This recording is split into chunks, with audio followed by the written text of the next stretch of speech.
पियावे तोरा दामाद माई मन के ना भावे रे माई पिए लाय अपने सब के पियावे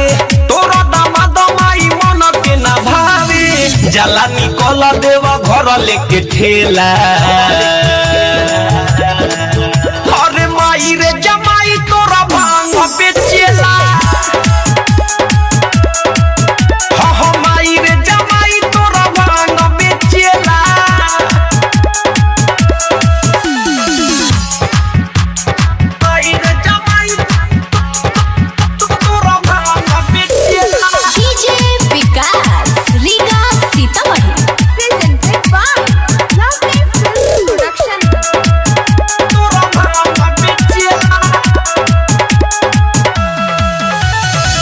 घरवा में छोड़ी अपन लहई काल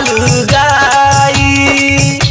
देव घर में करे जाके भांग बेचाई घरवा में छोड़ी अपन लहई काल गाई देव घर में करे जाके भांग भरोसा मन तो वही जे रहेला अरे माई रे जमाई तोरा भांग बेचेला हो माई रे जमाई तोरा भांग बेचेला डीजे विकास रीगा सीतामढ़ी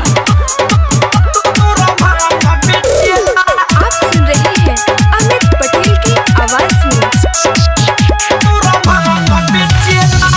बेरी बेरी हमारा के कहरे परेशान रे कोई हाली कोई लसा हमरा के दुकान रे हमरा के दुकान है बेरी बेरी हमारा के कहरे परेशान रे कोई हाली कोई लसा हमरा के दुकान रे लेवे ना पैसा फ्री में देला अरे माई रे जमाई तोरा भांग बेचेला